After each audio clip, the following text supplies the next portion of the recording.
ಎಷ್ಟು ಸಮಯ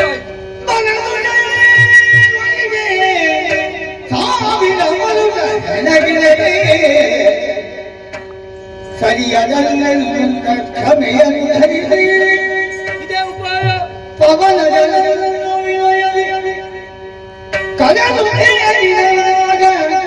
ಅತಿಮೋಘ ವಚನದಲ್ಲಿ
ಒಂದೊಮ್ಮೆಗೆ ಯುದ್ಧವನ್ನು ನಾನು ನಿಲ್ಲಿಸುವನಾಗಿದ್ದೇನೆ. ಯಾಕೋ ಹಾಗೆಂದು ನನ್ನ ಪಾಲಿಗೆ ಸೋಲಾದೀತು ಅಲ್ಲ, ನಿನ್ನ ಪಾಲಿಗೆ ಸೋಲಾದಿತ್ತು ಗೆಲುವಾದಿತ್ತು ಎಂಬುದಾಗಿ ಅಲ್ಲ. ನಾವು ಎಷ್ಟೇ ಯುದ್ಧ ಮಾಡಿದ್ರು ಕೂಡ ಸೋಲು ಗೆಲುವಿನ ನಿರ್ಣಯ ಆಗ್ಲಿಕ್ಕಿಲ್ಲ. ನಾವು ಗೆದ್ದರೆ ಗೆಲುವಲ್ಲ ಪ್ರಭು. ಹೌದಲ್ಲ? ನಾವು ಸೋತರೆ ನೀವು ಸೋತ ಹಾಗೆ. ಹೌದಲ್ಲ? ನೀವು ಏನು ಸೋಲುವುದಿದ್ರು ನಮ್ಮನ್ನು ಗೆಲ್ಲಿಸಿ ಅಂತ ಮೊದಲು ಬಂದ ನಿಮ್ಮ ಮಕ್ಕಳಿಂದ ನನಗೆ ಅರ್ಥ ಆಗಿದೆ. ಶ್ರೀರಾಮನ ವಿಶಿಷ್ಟವಾದಂತ ಅಸ್ತಿತ್ವವನ್ನು ನಾನು ಅರ್ಥೈಸಿಕೊಂಡವನೇ ಹೌದು. ಹಾಗಿರುವಾಗ ಶ್ರೀರಾಮ ಕಿಂಕರನಾದಂತ ನಿನ್ನ ಯೋಗ್ಯತೆಯನ್ನು ನಾನು ತಿಳಿದವನೇ ಹೌದು. ಆದ್ದರಿಂದಲೇ ನಿನ್ನನ್ನು ಲೋಕಮುಖದವರು ಹೊಗಳಿದ್ದು ಉಂಟು. ಮನೋಜವಂ ಮಾರುತ ತುಲ್ಯ ವೇಗಂ ಜಿತೇಂದ್ರಿಯಂ ಬುದ್ಧಿಮತಾವರಿಷ್ಠಂ ವಾತಾತ್ಮಜಂ ವಾನರಯೂತ ಮುಖ್ಯಂ ಶ್ರೀರಾಮ ದೂತಂ ಶಿರಸಾ ನಮಾಮಿ. ಹಾಗಾದ್ರೆ ನಿನ್ನದೇ ಭಜಕರನ್ನು ನೀನು ಪಡೆದಿದ್ದೇನೆ, ಸಿದ್ಧಪಡಿಸಿದ್ದಾದ್ರೆ ನಿನ್ನ ಯೋಗ್ಯತೆ ಅಂತ ಅಲ್ಲಿ ಅರ್ಥ ಆಗ್ತದೆ. ಆದ್ರಿಂದ ನೀನು ರಾಮ ಮಂದಿರ ಮಾಡಿದ್ರು ಅದಕ್ಕೆ ನಾನು ಸಹಕಾರಿಯೇ ಹೊರತು ಆ ಮಂದಿರವನ್ನು ಕೆಡಹುವಂತ ಆ ಕೆಟ್ಟ ಕಾರ್ಯ ಮಾಡುವ ಶಿವನಲ್ಲ. ಧನ್ಯೋಸ್ಮಿ. ಆದ್ರೆ ನಾನು ಮೆಚ್ಚಿದ್ದೇನೆ. ಯುದ್ಧದಲ್ಲಿ ನೀನು ಗೆದ್ದಿದ್ದಿ.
ಹನುಮಂತ ಶಂಕರ ನನ್ನ ಭಕ್ತನೂ ಹೌದು, ನನ್ನ ಮಾವನೂ ಹೌದು. ಹ.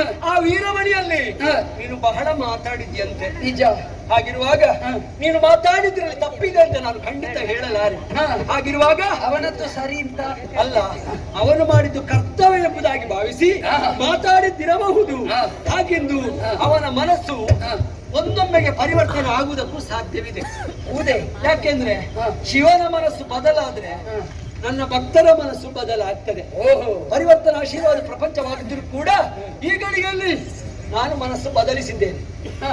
ಆದ್ರಿಂದ ಬದಲಿಸಿ ಗೆದ್ದಂತ ನಿನಗೆ ಹ. ಏನಾದ್ರೂ ಕೊಡಬೇಕು ಎನ್ನುವುದಾಗಿ ತೀರ್ಮಾನಿಸಿದ್ದೇನೆ. ನಿನ್ನ ಬಾಯಿಂದ ಏನು ಬರ್ತದೆ, ಮನಸ್ಸಿನ ಆಸೆ ಏನು ಏನು ಕೊಡ್ತಿ? ಏನು ಕೊಡುದು ಅನುಗ್ರಹ.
ನೀನು ವರ ಕೊಡ್ತೇನೆ ಅಂತ ಹೇಳಬಹುದು, ಏನು ಬೇಕು ಕೇಳು. ಆದರೆ ನನಗೆ ಶ್ರೀವರ ಕೊಟ್ಟದ್ದು ಕಡಿಮೆ ಆದ್ರೆ ನಿನ್ನಲ್ಲಿ ವರ ಬೇಡಬೇಕಾದ್ದಲ್ವೇ? ಇನ್ನು ಹೆಚ್ಚಾಗಲಿ ವರ ವ್ಯಾತಕೋ ಎನಗೆ. ನಾನು ವರ ಕೊಟ್ರೆ ಇನ್ನು ಹೆಚ್ಚು ಮಾತಾಡ್ಬೋದು ನಿನಗೆ. ನೀನು ವರ ಕೊಟ್ರೆ ಮಾತಾಡಬಹುದು. ನಮಗೆ ಅನ್ನಿಸ್ತದೆ ಈಗ ಮಾತಾಡಿದ್ದೇ ಹೆಚ್ಚಾಗಿದೆ. ಹೌದಾ? ಆದ್ದರಿಂದ ನಾವು ಏನು ಮಾತಾಡುವುದಿದ್ದರೂ ನಾವು ಮಾತಾಡುವುದಲ್ಲ ಅಲ್ಲ ಪರಮೇಶ್ವರ. ಮಾತಿನಲ್ಲಿ ತೋರಿಸಬೇಕಾದನ್ನು ಮಾತಿನಲ್ಲಿ ತೋರಿಸಬೇಡುವ. ಈ ಮಣ್ಣಿನ ಗುಣ ನಮ್ಮಲ್ಲಿ ಮಾತಾಡಿಸುವುದು ಅದು ಬೇಕು. ನಾವು ಹುಟ್ಟಿದ್ದು ರಾಮ ಜನ್ಮ ಭೂಮಿಯಲ್ಲಿ, ಸರಿ. ನಾವು ನಡೆದಾಡಿದ್ದು ರಾಮ ಜನ್ಮ ಭೂಮಿಯಲ್ಲಿ, ನಾವು ಸಂಸ್ಕಾರ ಹೊಂದಿದ್ದು ರಾಮ ಜನ್ಮ ಭೂಮಿಯಲ್ಲಿ. ಸರಿ. ರಾಮ ಜನ್ಮ ಭೂಮಿಯಲ್ಲಿ ಹುಟ್ಟಿ ಸಂಸ್ಕಾರ ಪಡೆದ ಯಾವನೇ ಆಗಲಿ ಅವ ರಾಷ್ಟ್ರ ಪ್ರೇಮಿಯಾಗುತ್ತಾನೆ, ಸರಿ. ಮಾತೃ ಪ್ರೇಮಿಯಾಗುತ್ತಾನೆ, ಪಿತೃ ಪ್ರೇಮಿಯಾಗುತ್ತಾನೆ, ಜನಪ್ರೇಮಿಯಾಗುತ್ತಾನೆ, ಮಾತ್ರವಲ್ಲ ದೇವ ಪ್ರೇಮಿಯಾಗುತ್ತಾನೆ. ಆದ್ದರಿಂದಲೇ ಈ ಕಾಲದಲ್ಲಿ ರಾಮನ ಪ್ರೇಮಿಯಾಗಿ ಬದುಕು ಕಟ್ಟಿಕೊಂಡಿದ್ದೇನೆ. ಈ ರಸೆಯಲ್ಲಿ ಶ್ರೀರಾಮನಿಂದಲೇ ನಾನು ವರವನ್ನು ಪಡೆದು ಈ ಮಟ್ಟಕ್ಕೆ ಏರಿದ್ದೇನೆ. ಬೇಕು ಬೇಕು ಅಂತ ಆಗುವುದು ಯಾರಿಗೆ? ಮದುವೆ ಆಗಿ ಮಕ್ಕಳಿದ್ದವರಿಗೆ, ಸಂಸಾರದ ಬಂಧ ಇದ್ದವರಿಗೆ. ನಮಗೆ ಸಂಸಾರ ಇಲ್ಲ. ಮಾತಾರಾಮ ಮತ್ಪಿತೋ ರಾಮಚಂದ್ರ ಮತ್ಸಕ ರಾಮಚಂದ್ರ, ಶ್ರೀರಾಮಚಂದ್ರನೇ ಎಲ್ಲ ಅಂತ ಭಾವಿಸಿದವರು ನಾವು. ರೋಮ ರೋಮದ ಕೂಪ ಕೂಪಗಳಲ್ಲಿ ಶ್ರೀರಾಮ ನಾಮ ಅನುರಣಿತಗೊಳ್ಳುವಾಗ ಇನ್ನೊಬ್ಬರಿಂದ ಪಡೆಯುವುದಕ್ಕೇನಿದೆ? ಒಂದು ವೇಳೆ ನಿನ್ನಿಂದ ನಾನು ಪಡೆದೆ ಅಂತ ಆದ್ರೆ ನಮಗೆ ರಾಮದೇವರು ಕೊಟ್ಟದ್ದು ಕಡಿಮೆ ಅಂತ ಹೇಳಿದ ಹಾಗಾಗುತ್ತದೆ. ಆದ್ದರಿಂದ ರಾಮಕಾರುಣ್ಯ ಇರುವಲ್ಲಿ ಶಿವ ಕಾರುಣ್ಯದ್ದು ನಮಗೆ ತಿರಸ್ಕಾರ ಅಲ್ಲ, ಗೌರವ ಪೂರ್ವಕವಾಗಿ ಹಿಂದೆ ಬಿಡ್ತಾ ಇದ್ದೇವೆ. ಹಾಗಾದ್ರೆ ವರವನ್ನು ಕೇಳಲಿಕ್ಕೆ ನಿಮಗೆ ಮನಸ್ಸಿಲ್ಲ? ಇಲ್ಲ. ನಿನಗೆ ಆಸೆ ಇಲ್ಲ? ನನಗೆ ರಾಮ ಕೊಟ್ಟದ್ದು ಬೇಕಾದಷ್ಟು. ಆದ್ರೆ ಭೂಲೋಕದಲ್ಲಿ ಮಾನವರು ಆಸೆಯಲ್ಲೇ ಇರ್ತಾರೆ. ಯಾಕೆ? ಮಾನವ ದೇಹವು ಮೂಳೆ ಮಾಂಸದ ತಡಿಕೆ, ತೊಗಲಿನ ಹೊದಿಕೆ, ಮನದಲ್ಲಿ ತುಂಬಿದೆ ನೂರಾರು ಬಯಕೆ.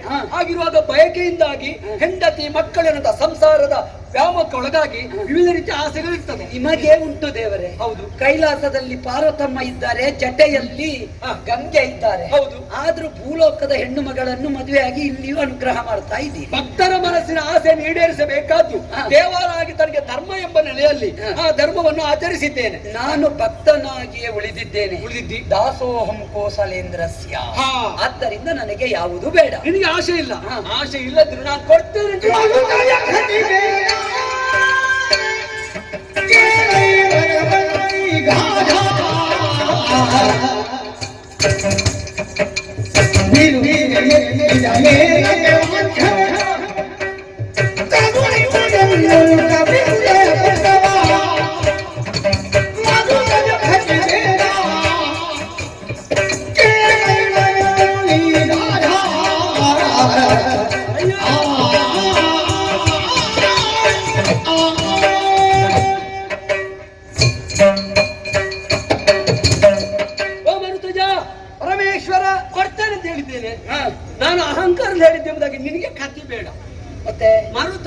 ನನಗೆ ಬೇಡ. ಹ, ತಾಳ್ಬೇಕು. ಹ, ತಾಳ್ವಿಕೆಗಿಂತ ಅನ್ಯ ತಪವು ಬೇರೆ ಇಲ್ಲ. ಇಲ್ಲ. ಹೌದಲ್ಲ? ಹ. ತಾಳ್ಮೆ ಎನ್ನುವುದು ಅದು ದೊಡ್ಡ ತಪಸ್ಸು ಅಲ್ವಾ? ಹ. ನಾವೆಲ್ಲ ಜೀವನ ಎಂಬ ತಿರುಗಾಟದಲ್ಲಿದ್ದೇವೆ. ಹ. ನಮ್ಗೆ ತಾಳ್ಮೆ ಬೇಕು. ಬೇಕು. ಏನೇ ಆಗಲಿ ತಿರುಗಾಟದವರಿಗೆ ತಾಳ್ಮೆ ಬೇಕು. ಅದನ್ನು ಸಹಿಸಿಕೊಂಡು ಕೂತ್ಕೊಳ್ಬೇಕು. ಹ. ಅಲ್ವಾ? ಹ. ಆದ್ರಿಂದ ಒಮ್ಮೊಮ್ಮೆ ಸೋಲಾಗ್ತದೆ, ಹ. ಒಮ್ಮೊಮ್ಮೆ ಗೆಲುವಾಗ್ತದೆ. ಹ. ಗೆಲುವಾಗ್ತದೆ ಎಂಬುದಾಗಿ ಹ. 6ಕ್ಕೆ ಏರತಕ್ಕವನಲ್ಲ, ಹ. ಹಾಗೆಂತ ಸೋಲಾಗ್ತದಂತ 3ಕ್ಕೆ ಇಳಿಯತಕ್ಕವನಲ್ಲ. ಹ. ಆದ್ರಿಂದ ನಾವೆಲ್ಲ ಸಮಾನತೆಯನ್ನು ಸ್ವೀಕರಿಸು. ಅದಕ್ಕೆ ಆದ್ರಿಂದ ಹ. ನೀನು ಬೇಡ ಅಂತ ಹೇಳಿದ್ರು ನನ್ನ ನಾಲಗಿಂದ ಬಂದ್ ಆಗಿದೆ. ದೇವವಾಣಿ ಅಲ್ವಾ? ಹುಸಿಯಾಗ ಕೂಡದು. ಮಾತಿನ ಸಿಹಿ ನುಡಿಯು, ಮಾತಿನ ಹಾಗೆ ಹೊಲೆಯು, ಮಾತಿನ ಸರ್ವ ಸಂಪದವು, ಹ್ಮ್. ಲೋಕಕ್ಕೆ ಮಾತೆ ಮಾಣಿಕ್ಯ. ಹ್ಮ್. ನಾವಾಡೋ ಮಾತು ಮತ್ತೊಬ್ಬರಿಗೆ ಆದರ್ಶ ಆಗಿರ್ಬೇಕು. ನಿಜ. ಅವ್ರು ಇಷ್ಟೊತ್ತು ಮಾತಾಡಬಾರ್ದಿತ್ತು, ಅವ್ರು ಹೇಳ್ಬಾರ್ದಲ್ಲ. ಬಾರದು. ಅದಕ್ಕೆ ಬೇಕಾಗಿ ಹೇಳ್ತಾ ಇದ್ದೇನೆ. ಅದಕ್ಕೆ ಬೇಗ ಮುಗಿಸುವ, ನೀನು ಹೋಗು ಅಂತ ಹೇಳುವುದು. ಅಲ್ಲಲ್ಲ, ಹೋಗುತ್ತಲ್ಲ. ಈಗ ಏನು ಬೇಕು ಕೇಳು, ಆಮೇಲೆ ಹೋಗು. ಒಲಿದರೆ ಬೇಡುವೆನು, ದ್ರೋಣಾಚಾರ್ಯರ ಗೈದುವೆನು, ದ್ರೋಣಾಚಾರ್ಯರ ಗೈದುವೆನು. ಏನು ಬೇಕು? ಧೈರ್ಯ ಸಂಜೀವಿನಿಯನ್ನು ತರುತ್ತಿಹೆ, ಧೈರ್ಯ ಸಂಜೀವಿನಿಯನ್ನು ತರುತ್ತಿಹೆ. ನೆಲಗುರುಳಿದ ಹೆಸರಾಗಿರು, ಒಲಿದರೆ ಬೇಡುವೆನು, ದ್ರೋಣಾಚಾರ್ಯರ ಗೈದುವೆನು.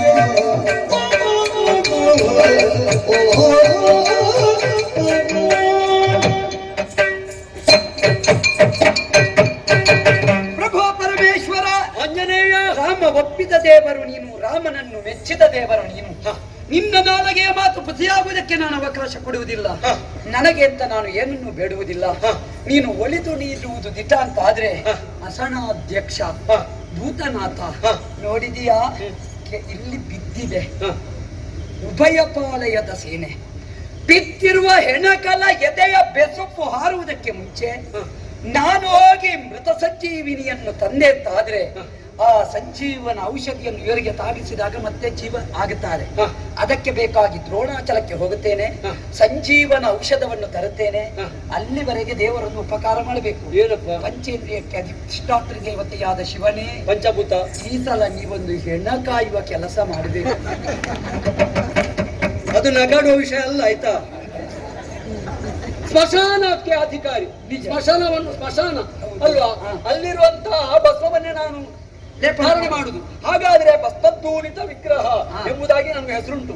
ಹಾಗಿರುವಾಗ ಸ್ಮಶಾನದಲ್ಲಿರುವುದು, ಹಾಗೆ ಅಂತ ಇವರನ್ನೆಲ್ಲ ಕಾಯುವುದು, ಇದು ನನಗೆ ದೊಡ್ಡ ವಿಷಯ ಅಲ್ಲ, ಬೇಸುಗೆಯ ಕೆಲಸ ಅಲ್ಲ. ಆದ್ರಿಂದ ದ್ರೋಣಾಚಾರಕ್ಕೆ ಹೋಗಿ ಬರುವವರೆಗೆ ನಾನು ಇಲ್ಲೇ ಇರುತ್ತೇನೆ. ಕಾಯಿ ಶಿವ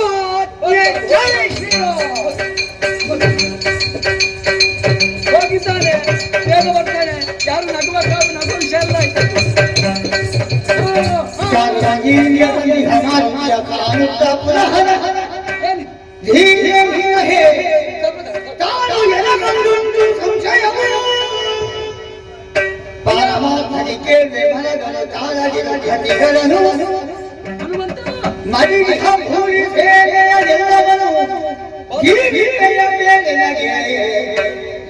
ಎಲ್ಲವನು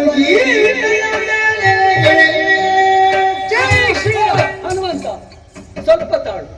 ಇದು ಒಂದು ಶಂಕೆ, ಸಮಸ್ಯೆ, ಬೇರೇನಲ್ಲ. ಈಗ ತಂದಿದ್ಯಲ್ಲ ನೀನು, ಈ ಬದಿಯಿಂದಲೇ ಹಾಕ್ಲಿಕ್ಕೆ ಹೊರಟಿದ್ಯಲ್ಲ ಸಂಜೀವಿನಿಯನ್ನು. ನಮಗೆ ಈ ಸಲ ಈ ಬದಿ ಮಾತ್ರ ಸಾಕು. ಅದು ಅವರು ನಿನ್ನ ಪಕ್ಷದವರು ಎಂಬುದರಿಂದ ಅಲ್ವಾ? ಹೌದು, ರಾಮಸೇನೆ. ಹೌದು, ರಾಮಸೇನೆಯನ್ನು ಬದುಕಿಸುವಾಗ ಇಲ್ಲಿ ಶಿವಸೇನೆಯನ್ನು ಬದುಕಿಸುವುದು ನಿಮಗೆ ಹೊಣೆಯಲ್ಲವೇ? ನೀನಿದ್ದೀಯಲ್ಲ, ನಾವ್ಯಾಕೆ ಬದುಕಿಸುವುದು? ಈಗ ರಾಮನಿಗೂ ನನಗೂ ಏನಾದ್ರೂ ಭೇದ ಉಂಟಾ?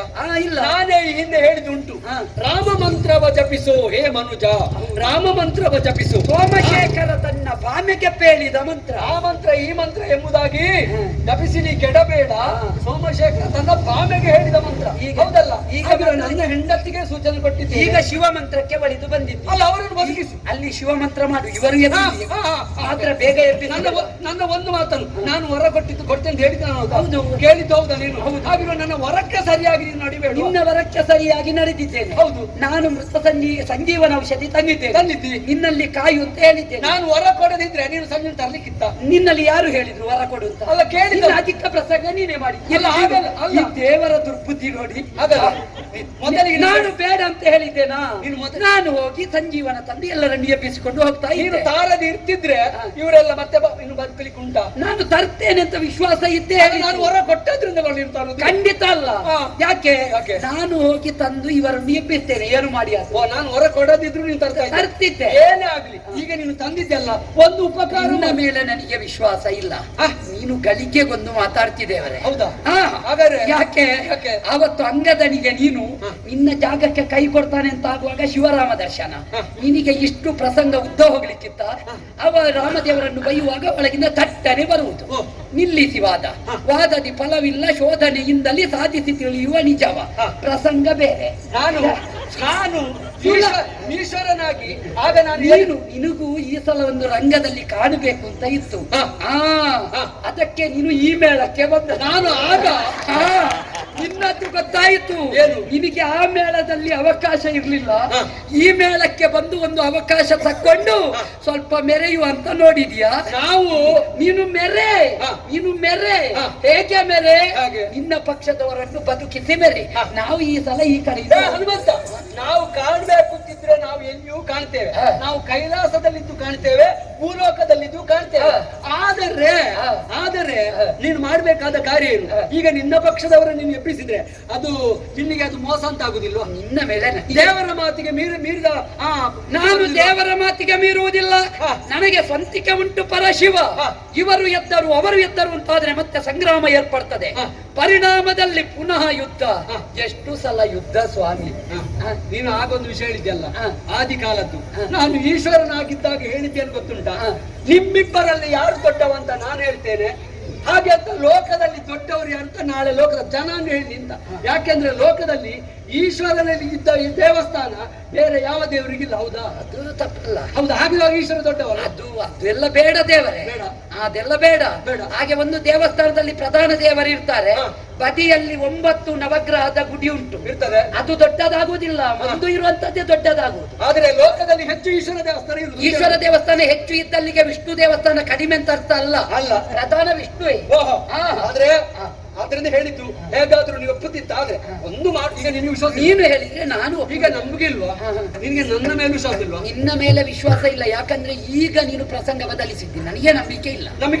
ನಿನಗೆ ವಿಶ್ವಾಸ ಬರ್ಬೇಕಿದ್ರೆ ಏನಾಗ್ಬೇಕು? ಶ್ರೀರಾಮನೇ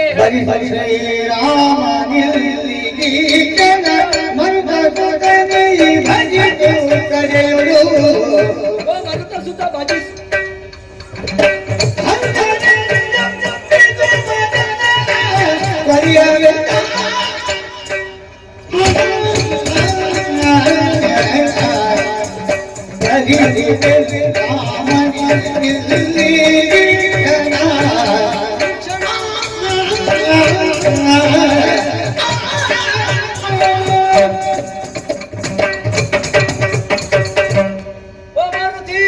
ಸ್ವಾಮಿ, ನೀನು ವೀರ ಮಾರುತಿ. ಹೌದು, ನಿನ್ನ ಪರಾಕ್ರಮವನ್ನು ಮೆರೆಸರ ಮೂಲಕವಾಗಿ ನೀನೇನಂತ ಗೊತ್ತಾಗಿದೆ. ಆದ್ರಿಂದ ನಿನ್ಗೆ ವಿಶ್ವಾಸ ಬರ್ಬೇಕಿದ್ರೆ ರಾಮ ಬಂದು ಹೇಳಿದಾಗ್ತದಲ್ಲ. ಖಂಡಿತ. ಆದ್ರಿಂದ ಶ್ರೀರಾಮನ ಭರಿಸು ಆ ಕ್ಷಣದಲ್ಲಿ ನಾನು ಸಿದ್ಧನಿದ್ದೇನೆ. ಹೌದಲ್ಲ? ಹೌದಪ್ಪ, ಭರಿಸ್ತೇನೆ.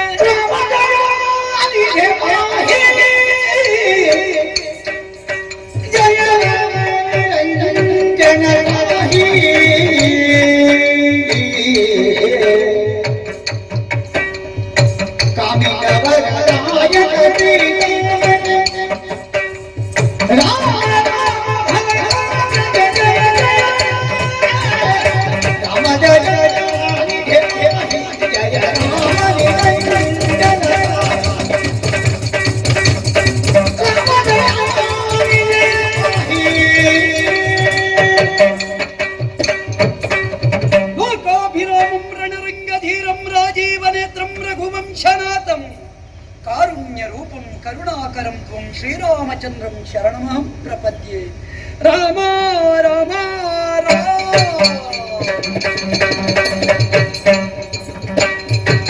ಮರುತನಯನ ಭಕ್ತಿ ಕೊಲಿಯುಗ ಭರದೊಳಗೆ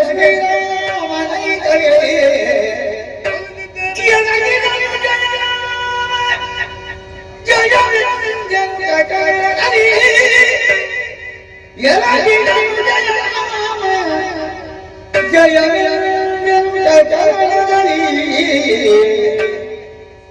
ಪುರಮಥನ ಸನ್ನುತಿಸಿ ನಮಿಸುವೆ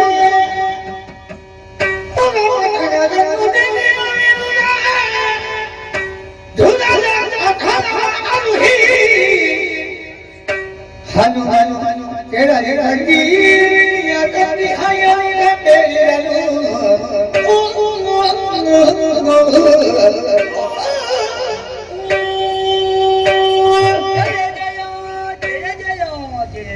ಹನುಮ ಶ್ರೀರಾಮ ರಾಮದಾಸ ಅಯೋಧ್ಯೆಯಲ್ಲಿ ಸರಯೂ ನದಿ ತೀರದಲ್ಲಿ ಯಾಗ ದೀಕ್ಷಾಬದ್ಧನಾಗಿ ಯಾಗದಲ್ಲಿ ನಿರತರಾಗಿದ್ದಂತಹ ಕಾಲಕ್ಕೆ ನಿನ್ನದ್ದಾದಂತಹ ಸ್ತುತಿವಾಕ್ಯ ನನ್ನ ಕಿವಿಯನ್ನು ಅಪ್ಪಳಿಸತೊಡಗಿತು.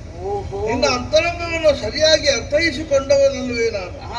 ಯಾವ ಧ್ವನಿಯಿಂದ ಎಲ್ಲಿಗೆ ಹೋಗಬೇಕು, ಯಾವ ಧ್ವನಿಯಿಂದ ಅಲ್ಲಿಯೇ ಇದ್ದು ಅನುಗ್ರಹಿಸಬೇಕು ಎನ್ನುವಂತಹದ್ದನ್ನು ಸರಿಯಾಗಿ ಅರ್ಥೈಸಿಕೊಂಡವರು ನಾನು. ಈ ಹೊತ್ತಿಗೆ ನೀನು ಮಾಡಿದಂತಹ ಸ್ತುತಿಯನ್ನು ನಾನು ಅರ್ಥೈಸಿಕೊಂಡದ್ದು ಹೇಗೆ ಗೊತ್ತೇ? ಅಯೋಧ್ಯೆಯಿಂದಲೇ ಅನುಗ್ರಹಿಸುವುದಲ್ಲ, ಬದಲಾಗಿ ಅವನಿದ್ದಲ್ಲಿಗೆ ಹೋಗಬೇಕು ಎನ್ನುವಂತಹದ್ದನ್ನು ಯೋಚಿಸಿ ಅರ್ಥೈಸಿ ಇದು ನಿನ್ನ ಬಳಿಗೆ ಬಂದಿದ್ದೇನೆ. ಹೊರಗೆ ಬಂದೆ. ಹೌದು, ಬರಿಸಿದ್ದು ನೀ. ಹಾಗಾದ್ರಿಂದ ಯಾಕೆ ಬರಿಸಿದ್ದಿ? ಸ್ವಾಮಿ ರಾಘವದೇವ ನಮೋ ನಮಃ. ಜಯ ಜಯ. ಹೆಸರನ್ನು ನೋಡಿದೆ ಅಂತಾದ್ರೆ ಹೆಣಗಳ ರಾಶಿಯನ್ನೇ ನಾನು ಕಾಣ್ತಾ ಇದ್ದೇನೆ. ಹನುಮ ಏನಯ್ಯ ಇದೆಲ್ಲ? ಪರಮೇಶ್ವರ ದೇವರು ಸ್ವಾಮಿಯೇ, ಸೂರ್ಯವಂಶದ ಕೀರ್ತಿಯನ್ನು ಶ್ರುತಗೊಳಿಸಿದ ಶ್ರುತಕೀರ್ತಿ ರಾಜರಾಗಿ ಇವತ್ತಿಗೆ ನಮಗೆ ಕಾಣಿಸಿಕೊಂಡಿದ್ದೀರಿ. ಹಾಗೆಂದು ಇಲ್ಲಿ ನಡೆದಂತಹ ಘಟನೆ ಹೇಳಲೇಬೇಕಾದ್ದು ನಮಗೆ ಅನಿವಾರ್ಯವಾಗಿದೆ. ಆದ್ರೆ ನಿಮ್ಮ ಧ್ವನಿಯಲ್ಲಿ ಶೋಕ ಕಾಣಿಸ್ತಾ ಉಂಟು. ಹೌದು, ನೀವು ಇದ್ದಲ್ಲಿ ಅಶೋಕ ಆಗಬೇಕು ಬೇಡ? ಬೇಕು.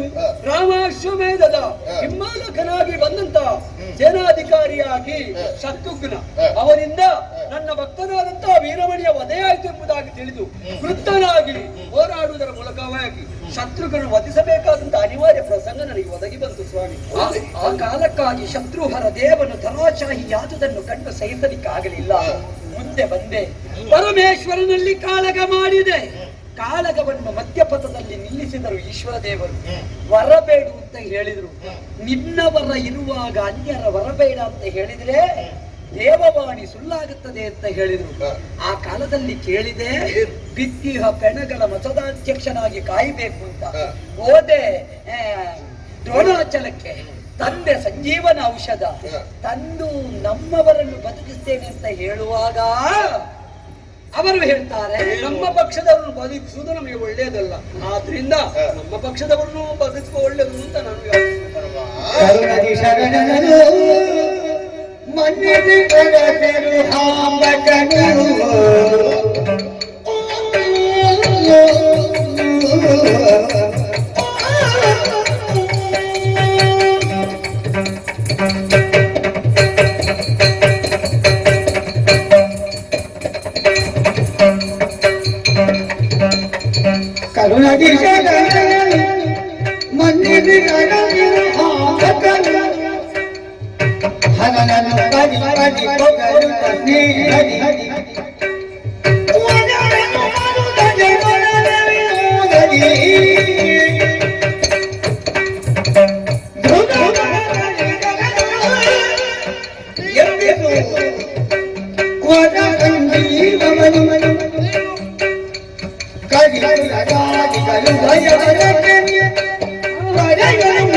ಶ್ರೀರಾಮ, ನೀವಿರುವರು ಆಡಿದಂತಹ ಮಾತುಗಳನ್ನು ಕೇಳಿದ್ದೇನೆ.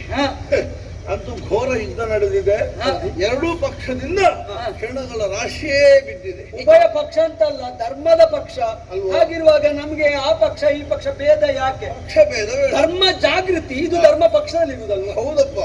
ಹಾಗಾದ್ರಿಂದ ಧರ್ಮಾನುಯಾಯಿಗಳು, ಧರ್ಮವನ್ನು ಕಾಯಬೇಕಾದವರು ಎಲ್ಲರೂ ಇಲ್ಲಿ ಜೊತೆ ಸೇರಿದಂತಹ ಕಾಲಕ್ಕೆ ನಾವು ಧರ್ಮ ಭೇದವನ್ನು ಪಕ್ಷಭೇದವನ್ನು ಮರೆತು ಧರ್ಮವನ್ನು ಕಾಯಬೇಕಾಗಿದ್ದರಿಂದ ದೇವರಿಗೆ ಪಕ್ಷ ಇಲ್ಲ. ಹನುಮ ಸುಮ್ಮನೆ ಚರ್ಚೆ ಹೌದು. ಅಲ್ವೋ?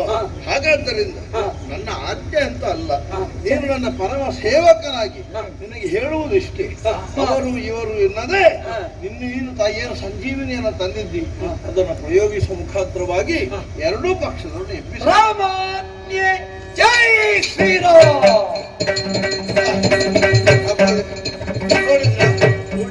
ಉಭಯ ಪಾಳಯದವರು ಎದ್ದು ಬಂದರು. ಶತ್ರುಘ್ನನು ಬಂದಿದ್ದಾನೆ, ವೀರಮಣಿ ಬಂದಿದ್ದಾನೆ. ಆಗ ರಾಮದೇವರನ್ನು ಪರಿಪರಿಯಿಂದ ನಿಂದಿಸ್ತಾ ಇದ್ದ. ಈಗ ಜಯತು ಜಯ ಪುಂಡರೀಕಾಕ್ಷ ಅಂತ ಹೊಗಳ್ತಾ ಇದ್ದಾನೆ. ನೋಡಿದಿರಾ? ರಾಮದೇವರೇ ಮುಂದೆ ರಾಮನನ್ನು ದೂರುವವರಿಗೆ ಕೊನೆಗಾದ್ರೂ ರಾಮ ಏನು ಅಂತ ಗೊತ್ತಾದ್ರೆ ಈ ಪ್ರಪಂಚ ರಾಮರಾಜ್ಯ ಆಗುವುದರಲ್ಲಿ ಎರಡು. ಆತ್ಯಂತಿಕವಾದಂತಹ ಸಂದೇಶ ಅದೇ. ಸತ್ಯ ಯಾವಾಗಲೂ ಸತ್ಯವಾಗಿಯೇ ಉಳಿಯುತ್ತದೆ ತಾನೆ. ಹಾಗಾದ್ರೆ ಶ್ರೀರಾಮ ಲೋಕಕ್ಕೆ ನೀನು ಆದರ್ಶ ಪ್ರಭು, ಆದರ್ಶ ಸೋದರ, ಆದರ್ಶ ಮಗ, ಆದರ್ಶ ಪತಿ, ಮಾತ್ರವಲ್ಲ ಆದರ್ಶ ದೇವ, ಆದರ್ಶ ಮಾನವ. ಇಷ್ಟನ್ನು ಉಳಿಸಿಕೊಳ್ಳುವುದಕ್ಕೆ ಯಾವನಿಂದಲೂ ಸಾಧ್ಯ ಇಲ್ಲ. ನೀನು ನಡೆದ ನಡೆ, ನೀನು ನುಡಿದ ನುಡಿ, ನೀನು ಆಚರಿಸಿದ ಧರ್ಮ ಅದು ಭವಿಷ್ಯದ ಯುಗ ಯುಗದಲ್ಲಿಯೂ ಚಿರಸ್ಥಾಯಿಯಾಗುತ್ತದೆ ಎನ್ನುವ ವಿಶ್ವಾಸ ನಮಗೆ. ನಿನ್ನಂತವರು ಚಿರಸ್ಥಾಯಿಯಾಗಿರುವುದ್ರೆ ಇದು ಉಳಿದ ಹೌದಲ್ಲ? ಹಾಗಾದ ಕಾರಣ ನಿನ್ನ ಆಜ್ಞೆಯನ್ನು ಶಿರಸ ವಹಿಸಿ ನಡೆಯುತ್ತೇವೆ. ಇನ್ನು ಮುಂದಕ್ಕೆ ರಾಮಾಶ್ವಮೇಧ ಮುಂದೆ ಹೋಗುವುದಕ್ಕಿದೆ. ಶುಭವಾಗಲಿ, ನಿರ್ಮವಾಗಲಿ. ಪುನಃ ನಿನ್ನ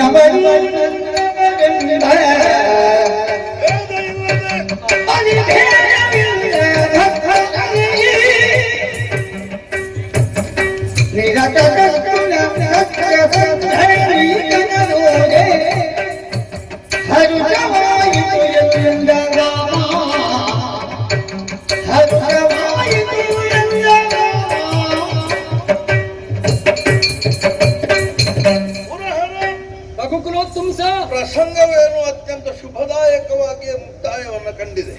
ಆದ್ರೆ ಆತ್ಯಂತಿಕವಾಗಿ ಲೋಕಕ್ಕೆ ಒಂದು ಸಂದೇಶ ದೊರಕಬೇಕಾ ಬೇಡುವ? ಖಂಡಿತ. ರಾಮನ ಪಕ್ಷದವರು ಹಾಗೆ ಶಿವಸೇನೆಯವರು ಪರಸ್ಪರ ಕಾದಾಟ ಮಾಡಿದ್ರು ಎಂಬುದು ಮಾತ್ರ ಕೂಡಲ್ಲ, ಒಗ್ಗಟ್ಟಾಗಿದ್ದಾರೆ ಎನ್ನುವಂತಹದ್ದೇ ಬಹಳ ಮುಖ್ಯವಾಗಿರುವಂತಹ ಸಂದೇಶ ಹೊರಬೇಕಾಗಿರುವ. ನಾವೆಲ್ಲರೂ ಒಂದು ಎನ್ನುವಂತ ಭಾವನೆ. ಹಾಗಾದ್ರಿಂದ ರಾಮಸೇನೆಯಾಗ್ಲಿ ಶಿವಸೇನೆಯಾಗ್ಲಿ ಇವುಗಳ ಮಧ್ಯೆ ಯಾವುದೇ ರೀತಿಯಾದಂತಹ ಒಡಕಿಲ್ಲ, ಪಕ್ಷಭೇದವಿಲ್ಲ, ಎಲ್ಲವರದು ಸಮಾನ ಮನಸ್ಸು.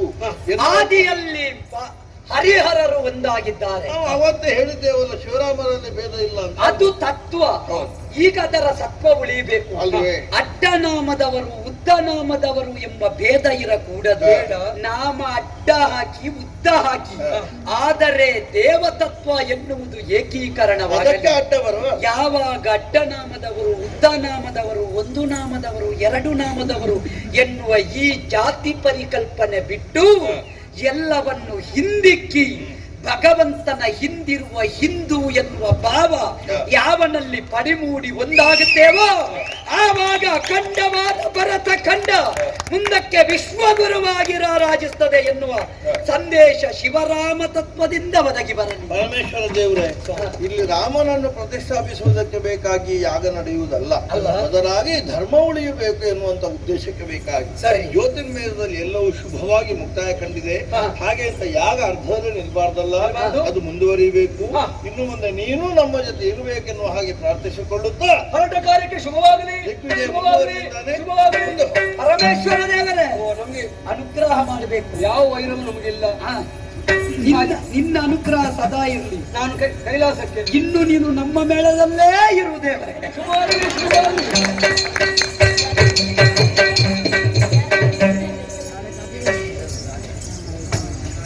ಆತ್ಮೀಯ ಕಲಾಭಿಮಾನಿಗಳ ವಿಜ್ಞಾಪನೆ. ಇಂದಿನ ಸೇವಾಕರ್ತರಿಗೂ ಹಾಗೂ ಕಾರ್ಯಕ್ರಮದ ವ್ಯವಸ್ಥಾಪಕರಿಗೂ ನಮ್ಮ ಮಂಡಳಿಯ ಪರವಾಗಿ ಧನ್ಯವಾದಗಳು.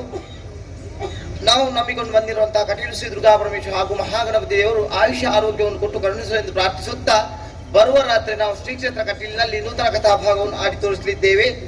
ಜನವರಿ ತಿಂಗಳ 29ನೇ ತಾರೀಕಿನಂದು ಶುಕ್ರವಾರ ಸಂಜೆ ಗಂಟೆ 7ರಿಂದ 12ರ ತನಕ ಕುಳಾಯಿ ವಿಷ್ಣುಮೂರ್ತಿ ದೇವಸ್ಥಾನದ ವಠಾರದಲ್ಲಿ ಧರ್ಮಸ್ಥಳ ಮೇಳದವರಿಂದ ನರಕಾಸುರ ಮೋಕ್ಷ ಮೈಂದ ದ್ವೀದ್ರ ಕಾಳಗ ಎಂಬ ಕಥಾಭಾಗವನ್ನು ಅವರು ಆಡಿ ತೋರಿಸಲಿದ್ದಾರೆ. ಈ ಕಾರ್ಯಕ್ರಮಕ್ಕೂ ಹೆಚ್ಚಿನ ಸಂಖ್ಯೆಯಲ್ಲಿ ಬಂದು ಕಾರ್ಯಕ್ರಮ ಚೆಂದಗಾಣಿಸಿಕೊಡ್ಬೇಕಾಗಿ ಕೇಳಿಕೊಳ್ಳುತ್ತಾ ಕಥಾ ಭಾಗವನ್ನು ಮುಂದುವರಿಸಕ್ಕಾಗಿ ಸಭಿಕರಿಂದ ಅಪ್ಪಣೆಯನ್ನು ಕೇಳಿಕೊಳ್ಳುತ್ತಾ ಇದ್ದೇವೆ. ನಮಸ್ತೆ. ಯಕ್ಷಗಾನಂ ಗೆಲ್ಗಿ.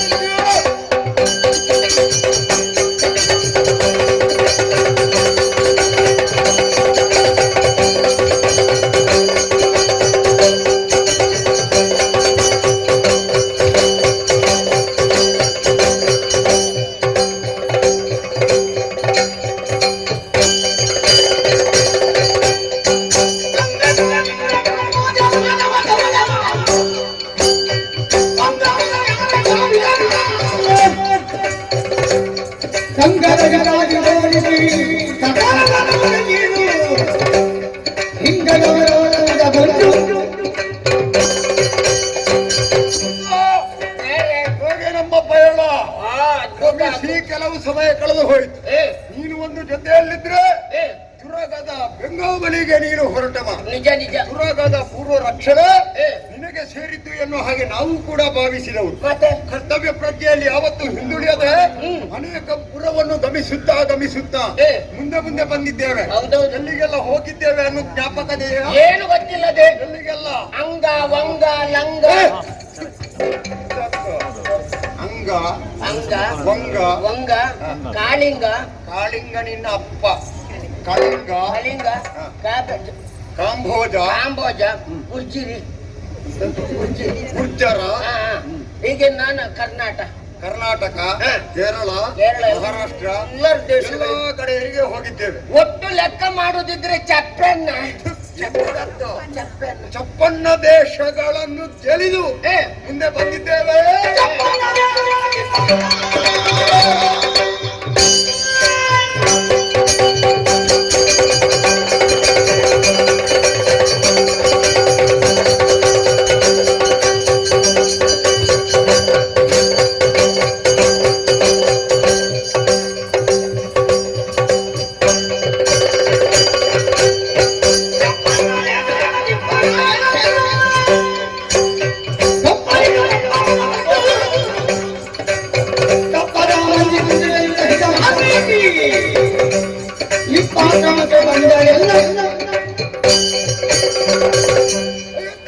ದೇಶಗಳನ್ನು ಪ್ರವೇಶ ಮಾಡಿದ್ದೇವೆ. ಮಾತ್ರವಲ್ಲ ಅನೇಕ ಮಂದಿಗಳಲ್ಲಿ ಹೋರಾಟವನ್ನು ಮಾಡಿದ್ದೇವೆ. ಕೆಲವರೆಲ್ಲ ತಾನು ಮುಂದು ಎನ್ನುವ ಹಾಗೆ ಹೊರಟಂತ ಕಾಲಕ್ಕೆ ಧರಣಿ ಪಾಲಕರೆಲ್ಲ ಕಪ್ಪಗಾಣಿಕೆ ಕೊಡುವುದಕ್ಕೆ ಹಿಂಜರಿದರು. ಶ್ರೀರಾಮನ ಯೋಗ್ಯತೆ ಏನು ಅನ್ನುವುದನ್ನು ತೋರಿಸಿಕೊಟ್ಟಿದ್ದೇವೆ. ನಿಜ. ಎಲ್ಲರೂ ಕೂಡ ಬೆಂಬಲಿಗರಾಗಿ ಬರ್ತಾ ಇದ್ದಾರೆ. ಹೌದಾ? ಎಲ್ಲ ಬರ್ತಾ ಇದ್ದಾರೆ. ಹಾಗಿದ್ರೆ ಇಲ್ಲಿಗೆ ನಮ್ಮ ಪ್ರಯಾಣ ಮುಗಿಯಿತಾ? ಇಲ್ಲ, ಇನ್ನೂ ಮುಂದುವರಿಯುವುದಕ್ಕಿದೆ. ಆದ್ರೆ ಒಂದು ನಿಂತ ಜಾಗ ಯಾವುದಿದು? ಇದು ಕಾಡು. ಕಾಡು ಅಂತ ಗೊತ್ತಾಗಿದೆ. ಏನೋ ಒಂದು ಎಲೆಮನೆ ಕಾಣುತ್ತಾ ಉಂಟಲ್ಲ? ಆಶ್ರಮದ ಹಾಗೆ ಕಾಣುತ್ತಾ ಉಂಟು. ಅರ್ಥವಿಸಿಕೊಂಡೆ. ಹೇಳುವುದನ್ನು ಕೇಳಿದ್ದೇನೆ. ಇದು ಪುಣ್ಯಸ್ಥಳ. ಪುಣ್ಯಸ್ಥಳ? ಹೌದಪ್ಪ. ಮಹಾಮಹಿಮಾನ್ವಿತರು ಇಲ್ಲಿ ನೆಲೆಯಾಗಿದ್ದಾರೆ. ಯಾರಂತ ಅವರು? ವಾಲ್ಮೀಕಿ ಮಹರ್ಷಿಗಳ ಆಶ್ರಮ ಅನ್ನುವುದನ್ನು ನಾನು ಕೇಳಿದ್ದೇನೆ. ಓಲ್ಮುಖಿ ವಾಲ್ಮೀಕಿ ಪುಣ್ಯಾತ್ಮರವರು. ಹಾಗಾಗಿ ಅವರ ಆಶ್ರಮ ಇದೆ ಅನ್ನುವುದನ್ನು ಸ್ಪಷ್ಟವಾಗಿ ನಾನು ಅರಿತಿದ್ದೇನೆ. ನಮ್ಮ ಕುದುರೆ ಬರುತ್ತಾ ಬಂದದ್ದು ನೋಡು. ಆಶ್ರಮದ ಬಳಿಗೆ, ಆಶ್ರಮದ ಕಡೆಗೆ ಬರ್ತಾ ಉಂಟು. ಹೌದು. ಆದ್ರೆ ಇಲ್ಲಿ ನಮ್ಮ ಕುದುರೆಗೆ ಏನು ಸಮಸ್ಯೆ? ಏನು ಅಪಾಯ ಬರುವುದಕ್ಕೆ ಸಾಧ್ಯವೇ ಇಲ್ಲ. ಆದ್ರೂ ಒಂದುಂಟು. ಈಗ ಕುದುರೆಯನ್ನು ಈ ಆಶ್ರಮದ ಬಳಿಯಲ್ಲಿ ನಾವು ಬಿಟ್ಟು ಬಿಡ್ತೇವೆ. ಆದ್ರೆ ಎಚ್ಚರಿಕೆ ಬೇಡವಾ? ಎಚ್ಚರಿಕೆ ಬೇಕು. ಮತ್ತೆ ಎಲ್ಲಿಗೆ ಹೋಗ್ತದೆ ಎನ್ನುವ ಹಾಗೆ ಮೊದಲೇ ನಾವು ತಿಳಿಯಬೇಕು. ಹಾಗಾಗಿ ಎಲ್ಲವರು ಕೂಡ ಬಹಳಷ್ಟು ಶ್ರಮ ಪಟ್ಟಿದ್ದಾರೆ. ಎಲ್ಲ ಆಯಾಸ ಎನ್ನುವ ಹಾಗೆ ಹೇಳುತ್ತಾ ಇದ್ದಾರೆ. ಎಲ್ಲ ವಿಶ್ರಾಂತಿ ಬಂದವರೆಲ್ಲ ಒಂದು ಮರದಡಿಯಲ್ಲಿ ವಿಶ್ರಾಂತಿಯನ್ನು ಪಡೆಯಲಿ. ಆಯ್ತು. ಇಲ್ಲಿಯೇ ಸರಸ್ಸು ಉಂಟು, ಬೇಕಾದಷ್ಟು ನೀರನ್ನು ಕುಡಿಯಲಿ. ಆಶ್ರಮದ ಬಳಿಯಲ್ಲಿ ಈ ಅಶ್ವ ತಿರುಗುತ್ತಾ ಇರಲಿ. ನಾವು ಸ್ವಲ್ಪ ಇಲ್ಲೇ ಬೀಡು ಬಿಡುವುದಲ್ಲ. ಆದ್ರೆ ಒಂದು ಎಚ್ಚರಿಕೆ ಮಾತ್ರ ನಿನ್ನಲ್ಲಿ ಹೇಳೋದು. ಈಗ ನಾನು ವಿಶ್ರಾಂತಿ ಪಡೆಯುವುದು ಹೌದು, ನಿನಗೂ ಕರ್ತವ್ಯ ಪ್ರಜ್ಞೆ ಇದೆ ಅಲ್ಲ? ಅಯ್ಯೋ, ನಾನು ಕುದುರೆ ಜೊತೆಗೆ ಇರ್ತೇನಲ್ಲ. ಅಲ್ಲಿ ಇರಬೇಕು ಗಮನ.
ಮಿತ್ರರೇ, ಸೀತಾದೇವಿಯ 2 ಮಕ್ಕಳಾದಂಥ ಲವ ಹಾಗೂ ಕುಶ ಇವರನ್ನು ತನ್ನ ಸ್ವಂತ ಕಣ್ಣುಗಳ ಹಾಗೆ ರಕ್ಷಿಸಿದವರು ನನ್ನ ಅಜ್ಜ ವಾಲ್ಮೀಕಿ ಮಹರ್ಷಿ.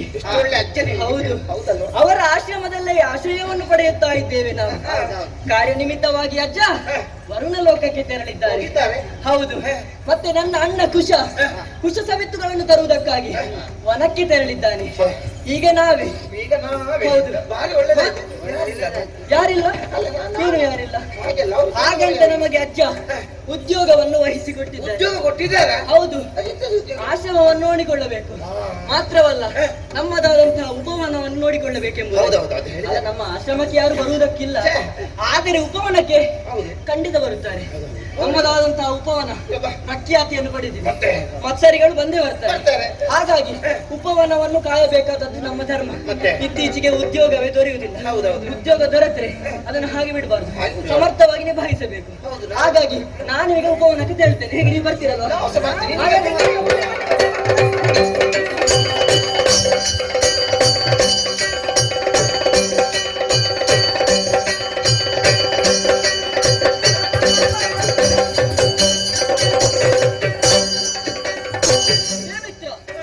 ಎಂತಹ ದೃಶ್ಯವನ್ನೆಲ್ಲ ಕಾಣುತ್ತಾ ಇದ್ದೇವೆ.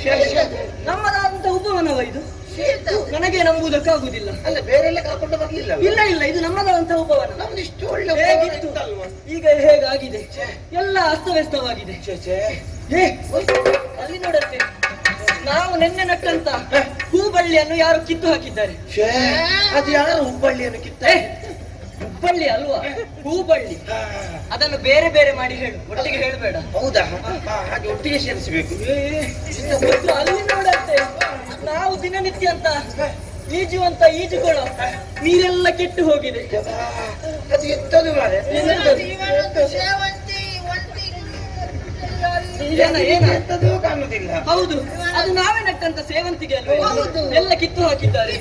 ಇದಕ್ಕೆಲ್ಲ ಕಾರಣ ಯಾರು? ಅಲ್ಲಿ ನೋಡಂತೆ ಯಾವುದೋ ಒಂದು ಪ್ರಾಣಿಯ ಹೆಜ್ಜೆ ಕಾಣುತ್ತಾ ಉಂಟು. ಹಾಗಾಗಿ ಅದನ್ನೇ ಆಧರಿಸಿ ಮುಂದೆ ಹೋಗುವ.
ಬೆಳೆಸುವುದಕ್ಕೆ ಎಷ್ಟು ಕಷ್ಟಪಟ್ಟಿದ್ದೇವೆ. ನೀನಾದರೂ ಎಷ್ಟು ಕಷ್ಟಪಟ್ಟಿದ್ದೆ. ಹೌದು ಹೌದು, ರಾತ್ರಿ ಇಲ್ಲೇ ಇದ್ದದ್ದು. ಏನ? ಹೌದೌದು, ಇಲ್ಲೇ ಶ್ರಮ ಪಡುತ್ತಾ ಇದ್ದಾಳೆ. ಈಗ ನೋಡಿ ಅಂತೆ ಎಲ್ಲ ಹಾಳಾಗಿ ಹೋಯಿತು. ಇದಕ್ಕೆ ಕಾರಣ ಏನೆಂಬುದನ್ನು ನೋಡಿದಾಗ ಅದು ಅತ್ತ ತುರಗ ಒಂದು ಕಾಣುತ್ತಾ ಉಂಟು. ಓ ಅದು ನೋಡು ನೋಡು. ಹೌದು ಅದು ಆಚೆ ಈಚೆ ಹೋಗ್ತಾ ಇದ್ದದ್ದು ಅದೇನು ಆಚೆ ಮತ್ತೆ ಅದಕ್ಕೆ ಜೀವ ಇಲ್ವಾ ಆಚೆ ಈಚೆ ಹೋಗದೆ? ತುರಗವಾದು. ಮತ್ತೆ ಎಂತ ನಿನಗೆ ಹೇಗೆ ಕಾಣಿಸ್ತದೆ? ನನಗೆ ಕಾಣಿಸ್ತು ಮಾರ್ರೆ. ಏನು ತುರಗವೇ. ಹೌದಲ್ಲ? ನೀನು ಹೇಳಿದ ಮೇಲೆ ಮುಗೀತು. ನೀನು ಕಾಣಿಸ್ತಾ ಉಂಟಾ? ಏನಾದರೂ ವಿಶೇಷ ಕಾಣಿಸ್ತಾ ಉಂಟಾ? ಆಚೆ ಈಚೆ ಹೋಗ್ತಾರೆ ಹಾಳು ಮಾಡ್ತಾರೆ. ಹೌದು, ನೀವು ಹೇಳಿದ ಹಾಗೆ ಆ ತುರಗದಲ್ಲಿ ಆಭರಣ ಉಂಟು. ಇದು ಸಾಮಾನ್ಯವಾದಂತಹ ತುರಗವಲ್ಲ. ಹಾಗಂತ ಹೇಳಿ ಇದು ಕಾಡಿನ ತುರಗ ಅಲ್ಲವೇ ಅಲ್ಲ, ಇದು ನಾಡಿನ ತುರಗ. ಹೌದೌದು. ಏ, ಅಲ್ಲಿ ಏನು ಆ ತುರಗದಲ್ಲಿ ಒಂದು ಓಲೆ ಇದ್ದ ಹಾಗೆ ಉಂಟಲ್ಲ. ಓ ಯಾವ್ದು? ಹೋಗಿ ತೆಗೆದುಕೊಂಡು ಬಾ. ಹೋಗು. ಓಲೆ ಹೋಗು, ಹೋಗು, ಹೋಗು. ಹೋಗಿ ಅದು ತೆಗೆದುಕೊಂಡು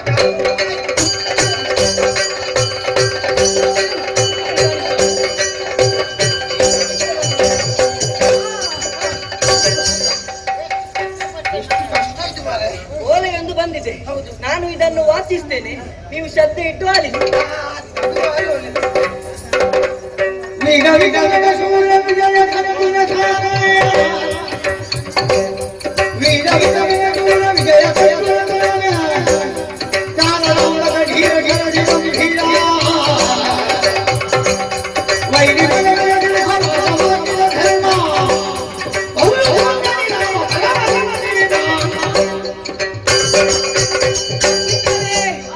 ಓಲೆಯನ್ನು ಚೆನ್ನಾಗಿ ವಾಚಿಸಿದ್ದೇನೆ.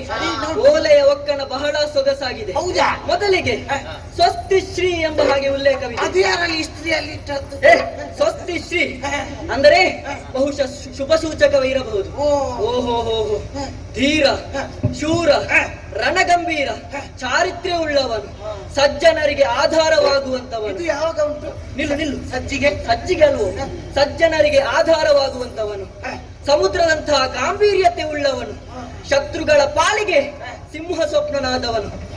ಇವನೇ ಸಾಕೇತಪುರದ ಅರಸ ಶ್ರೀರಾಮನಂತೆ. ಅಲ್ಲ, ಶ್ರೀರಾಮನ ಬಗ್ಗೆ ಚೆನ್ನಾಗಿ ಬರೆದಿದ್ದಾರೆ. ಆದರೆ ಈ ಶ್ರೀರಾಮನಿಗೆ ಮತ್ತು ತುರಗಕ್ಕೆ ಏನು ಸಂಬಂಧ?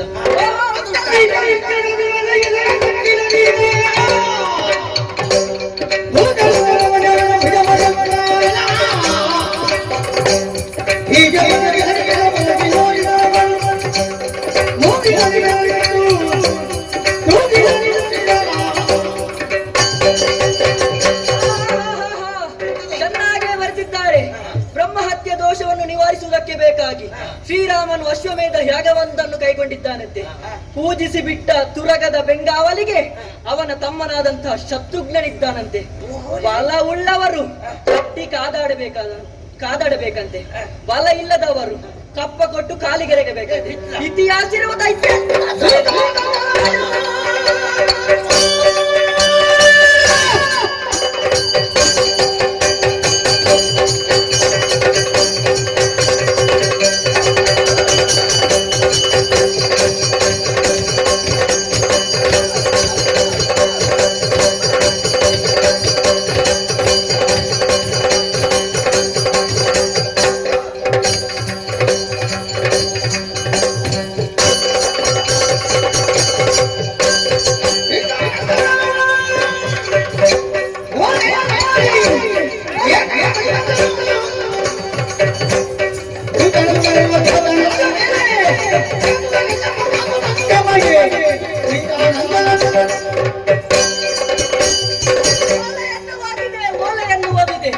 ಈ ಓಲೆಯನ್ನು ಓದುವಾಗ ನನ್ನ ಕೋಪ ನಖದಿಂದ ಶಿಖದಾಗ್ತಾ ಇರುತ್ತಾ ಉಂಟು. ಎಂತ ಓಲೆ! ಆ ರಾಮನಿಗೆ ಅಹಂಕಾರ, ಸಾಮರ್ಥ್ಯ ಇದ್ದರೆ ಕಾದಾಡಿ ಎಂಬ ಹಾಗೆ. ಸಾಮರ್ಥ್ಯ ಏನು ಅವನೊಬ್ಬನಿಗೆ ಇರುವುದ? ನಮ್ಮಲ್ಲಿ ಸಾಮರ್ಥ್ಯ ಇಲ್ವಾ? ನಿನ್ನಲ್ಲಿ ಸಾಮರ್ಥ್ಯ ಇಲ್ಲ. ನಿನ್ನಲ್ಲಿ ಸಾಮರ್ಥ್ಯ ಇಲ್ಲ. ನಿನ್ನಲ್ಲಿ ಸಾಮರ್ಥ್ಯ ಉಂಟಲ್ಲ. ಮತ್ತೆ ಹಾಗಾಗಿ ಅವನು ಅಹಂಕಾರಿ. ಸಾಮರ್ಥ್ಯ ಎನ್ನುವುದು ಎಲ್ಲರಿಗೂ ಉಂಟು. ಅದು ಒಬ್ಬ ವ್ಯಕ್ತಿ, ಒಂದು ವಂಶ, ಒಂದು ವರ್ಗಕ್ಕೆ ಸೀಮಿತವಾದದ್ದಲ್ಲ. ಸಾಮರ್ಥ್ಯವೆನ್ನುವುದು ಎಲ್ಲರಿಗೂ ಉಂಟು. ಹಾಗಾಗಿ ನಮ್ಮ ಸಾಮರ್ಥ್ಯದ ಬಗ್ಗೆ ಪರೀಕ್ಷೆ ಮಾಡ್ತಾರೆ. ಅವನ ತುರಗವನ್ನು ನಾನು ಕಟ್ತೇನೆ, ನೀನು ಬಿಡ್ತೀನಿ. ಏನು ಈಗ ಕಷ್ಟ ಬಂದ್ರೆ ಅಷ್ಟ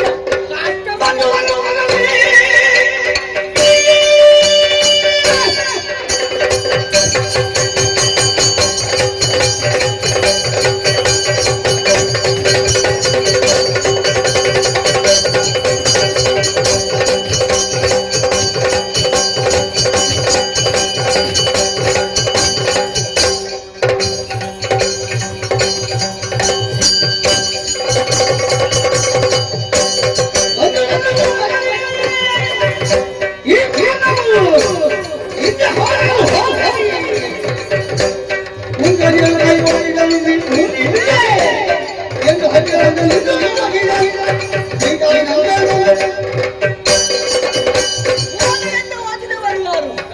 ಸೀತಾನಂದನಾದಂತಹ ಲವ ಇದ್ದೇನೆ. ಬಂದುದೆಲ್ಲ ಬರಲಿ. ಜಾತಸ್ಯ ಮರಣಂ ಧ್ರುವಂ. ಹುಟ್ಟಿದವ ಸಾಯಲೇಬೇಕು. ಇವತ್ತು ಹುಟ್ಟುತ್ತಾನೆ, ನಾಳೆ ಸಾಯ್ತಾನೆ. ಎಷ್ಟು ದಿನ ಬದುಕಿದೆ ಎಂಬುದು ಮುಖ್ಯವಲ್ಲ, ಬದುಕಿದ ಮೇಲೆ ಏನು ಸಾಧನೆ ಮಾಡಿದೆ ಎಂಬುದಾಗಿ ಮುಖ್ಯ. ಹಾಗಾಗಿ ಸಾಧನೆ ನಮ್ಮ ಬಗ್ಗೆ ಹೇಳುವುದಕ್ಕೆ ಬರ್ತಾನೆ. ನನಗೆ ಲಕ್ಷ್ಯವೇ ಇಲ್ಲ. ಬಂದುದೆಲ್ಲ ಬರಲಿ, ಮರಣವೇ ಈ ಕ್ಷಣಕ್ಕೆ ಬರಲಿ, ನಾನು ಚಿಂತಿಸುತ್ತಿಲ್ಲ. ಆ ತುರಗವನ್ನು ನಾನು ಕಟ್ತೇನೆ. ನಾನು ಕಟ್ಟುವುದು ಯಾವುದಲ್ಲಿ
ಕುದುರೆಯನ್ನು ಕಟ್ಟುವುದು ಹೇಗೆ?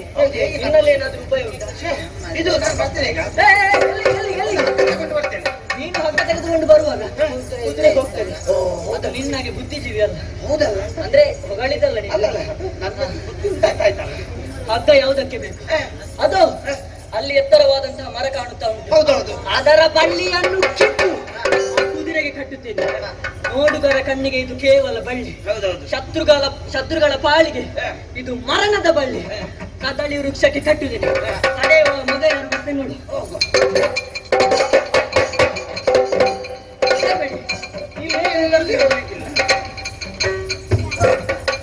ಸ್ವಲ್ಪ ಅಡ್ಡ ಬಿದ್ದದ್ದು.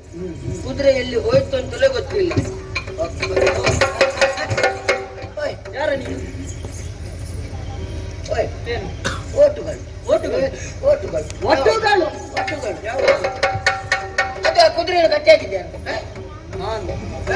ನಾನು ಯಾಕೆ ಕಟ್ಟಿದ್ದೆ? ನೀನು ಬಿಟ್ಟದ್ದೆ. ಓ, ಕುದುರೆ ನಿನ್ನದು? ಕುದುರೆ ನಮ್ಮದೇ. ನಿಮ್ಮದು? ಹ. ಎಂತ ನಿನ್ನದು ಕುದುರೆ? ನೋಡಲ್ಲಿ ಏನು? ಅದರ ಹಣೆಯಲ್ಲಿ ಲೇಖನ ಬರೆದಿತ್ತು, ಓದಿದ್ದೀನಿ. ನಿನಗೆ ಓದ್ಲಿಕ್ಕೆ ಗೊತ್ತುಂಟಾ? ಮತ್ತೆ ಓದಿದೆ? ಹ? ಎಲ್ಲ ಓದಿದ್ದೇನೆ. ಹ. ಆದ್ರೆ ನಿನ್ನ ಹೆಸರೇ ಇರಲಿಲ್ಲ. ಓ, ಹಾಗಾಗಿ ಅದು ನಿನ್ನದ? ನನ್ನ ಹೆಸರು ಇರಬೇಕು ಅಂತ ಇಲ್ಲ.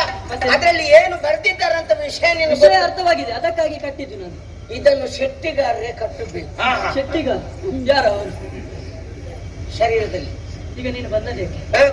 ಕುದುರೆಯನ್ನು ಬಿಡಿಸಿಕೊಂಡು ಹೋಗ್ಲಿಕ್ಕೆ. ಆಹಾ. ಹ? ಬಿಡುದಿಲ್ಲ. ಬಿಡುದಿಲ್ಲ. ಇಲ್ಲ. ಈಗ ಏನು? 4 ದಿವಸ ಆದ್ರೂ ಬದುಕಬೇಕಾ? ಹ. ಕುದುರೆಯನ್ನು ಬಿಡು. ಆಹಾ. ಹ? ಅದು ಸಾಮಾನ್ಯ ಕುದುರೆ ಅಂತ ಭಾವಿಸಬೇಡ. ಗೊತ್ತಿದೆ. ಅದರ ರಕ್ಷಣೆಗೆ ನಮ್ಮ ಯಜಮಾನರು ಬಂದಿದ್ದಾರೆ. ಹೌದಾ? ಹ. ಅವರನ್ನು ಕಳಿಸಿ. ಹೌದಾ? ಹ. ಬಿಡುದಿಲ್ವಾ? ಬಿಡುದಿಲ್ಲ. ಹ? ಬಿಡುದಿಲ್ಲ. ಈಗ ಪೆಟ್ಟು ತಿನ್ಬೇಡ. ಪೆಟ್ಟು ನೀನು ತಿನ್ನುದು ನಮ್ಮ ಕೈಯಿಂದ. ಹೌದಾ? ಹೌದು. ನಿನಗೆ ಪೆಟ್ಟು ತಿನ್ನುವ ಆಸೆ ಉಂಟು ಅಂತ ಆದ್ರೆ ತಪ್ಪಿಸಿಕೊಳ್ಳಿ. ಯಾರು ಬರ್ತಾರೆ ಬಿಟ್ಟು ಬೇಕಾ ನಿಮ್ಗೆ? ಕಳಿಸು. ಓ ರಾಯರೇ! ಓ ರಾಯರೇ!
ನಿನ್ನನ್ನು ನೋಡಿದಾಗ ಯುದ್ಧ ಮಾಡುವಂತ ಮನಸ್ಸುಳ್ಳು ಬರುವುದಿಲ್ಲ ನನಗೆ. ಹೇಗೆ ಬಂದದ್ದು? ಈ ಸಂದರ್ಭದಲ್ಲಿ ಇವ ಒಂದು ಬೊಬ್ಬೆ ಹಾಕಿದ, ರಾಯರೇ ರಾಯರೇ ಎನ್ನುವ ಹಾಗೆ. ನಮ್ಮ ಕುದುರೆಯನ್ನು ಗಟ್ಟಿಯಾಗಿದ್ದಕ್ಕೆ ಯಾರು ಕಟ್ಟಿದ್ದು? ಇವರೇ ಇವನೇ ಕಟ್ಟಿದ್ದು ನಾನು. ಹಳಿರೇ ಬೆಚ್ಚಲೇಬೇಕು. ನಮ್ಮಂತ ವೀರ ಪುರುಷರ ಅಶ್ವವನ್ನು ಕಟ್ಟಬೇಕಿದ್ರೆ ಸಾಮಾನ್ಯದವರಿಗೆ ಸಾಧ್ಯ ಇಲ್ಲ. ಏನೋ ಗೊತ್ತಿಲ್ಲದೆ ಕಟ್ಟಿರ್ಬಹುದು, ಬಿಟ್ಟು ಬಿಡುವಂತ. ಹಾಗಾಗಿ ಅವನನ್ನು ದಂಡಿಸುವುದಕ್ಕೆ ಮುಂದುವರಿಯುವುದಲ್ಲ. ಈಗ ನಮ್ಮ ಹಾಗೆ ಒಂದು ಪೌರುಷವಂತರು ಯುದ್ಧಕ್ಕೆ ಬಂದ್ರೆ ಅವರಲ್ಲಿ ಹೋರಾಟ ಮಾಡಿ ನಾವೇನು ಅನ್ನೋದನ್ನು ತೋರಿಸಿಕೊಡಬಹುದಿತ್ತು. ಇವನನ್ನು ಸರಿಯಾಗಿ ಗಮನಿಸಿದೆಯಾ? ಎಷ್ಟು ಪ್ರಾಯ ಆಗಿರಬಹುದು ಇವನಿಗೆ? ಬರೀ ಚಿಕ್ಕ ಪ್ರಾಯ. ಚಿಕ್ಕ ಪ್ರಾಯದ ತರಳ. ತರಳ. ಹೌದಾ? ಆರ ಕಂಡ ನಯ್ಯ ಬಂಜಿಗಿಲ್ಲ. ಆರ ಕಂಡ ನಯ್ಯ ನೀನು ಬಂಜಿಗಿಲ್ಲ. ಅದು ನಾನು ಕೇಳ್ಬೇಕು, ನೀನಲ್ಲ. ನೀನಲ್ಲ, ನಾನು ಕೇಳ್ಬೇಕು. ಹೌದು ಬಿಡು. ಆರ ಕಂದ ನಯ್ಯ ನೀನು ಅಂಜಿಕಿಲ್ಲದೆ ಅಂಜಿಕಿಲ್ಲ. ನಾನು ಇಂಥ ಘೋರ ಕಾನನಕ್ಕೆ ಬಂದು ಅಶ್ವ ಕಟ್ಟಿದೆ. ಮತ್ತೆ ಕಾಡು ಎಂದ ಮೇಲೆ ಭಯ ಇರಲೇಬೇಕು. ಮತ್ತೆ ಅಂಥದ್ರಲ್ಲಿ ಈ ಹುಡುಗನಿಗೆ ಭಯ ಇಲ್ಲ. ಭಯ ಇಲ್ಲ ಅಂತ ಹೇಳ್ಬಹುದು. ಯಾಕೆ? ಅವನ ಜೊತೆಯಲ್ಲಿ ಎಷ್ಟು ಮಂದಿಗಳಿದ್ದಾರೆ ನೋಡು. ಹುಡುಗರನ್ನೆಲ್ಲ ಸೇರಿಸಿಕೊಂಡು ಈ ಪ್ರದೇಶದಲ್ಲಿ ಇವ ಇದ್ದಾನೆ. ಒಬ್ಬನಿಗೆ ಬಿದ್ದರೆ ಮತ್ತೆಲ್ಲ ಓಡುವ ಜಾತಿ. ಏನೇ ಆಗ್ಲಿ ಹೋರಾಟ ಅಲ್ಲ ಹುಡುಗ. ನಿನ್ನಲ್ಲೇ ಕೇಳುತ್ತಾ ಇದ್ದೇನೆ, ಯಾರು ನಿನ್ನ ಅಪ್ಪ? ಹೆತ್ತಂತ ತಾಯಿ ಯಾರು? ಮಾತ್ರವಲ್ಲ ನಿನಗೆ ವಿದ್ಯೆ ಕಲಿಸಿಕೊಂಡಂತ ಗುರುಗಳು ಯಾರು? ಎಲ್ಲವನ್ನು ಹೇಳುವೆಯಾ ಮಗನೇ?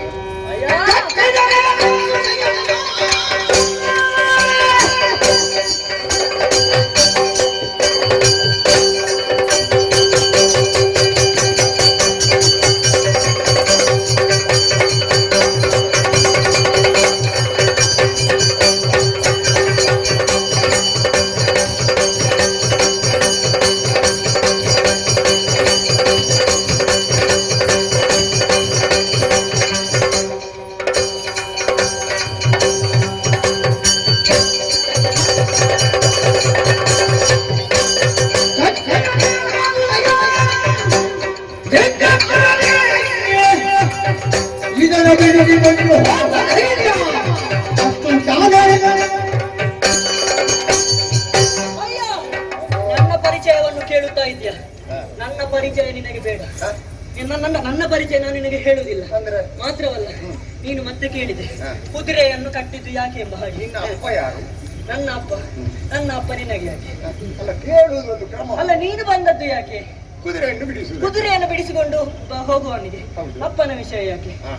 ಅಪ್ಪ ಅಲ್ಲ ಬೇಡ, ಅದು ನಿಂಗೆ ಕುದುರೆ ಕಟ್ಟಿದ್ದು ಯಾಕೆ ಎಂಬ ಹಾಗೆ ಕೇಳುತ್ತಾ ಇದೆಯಾ? ಬಿಟ್ಟು ಕೊಡುವ ಸಾಮರ್ಥ್ಯ ನಿನ್ನಲ್ಲಿದ್ದರೆ ಬಿಟ್ಟು ಏನು?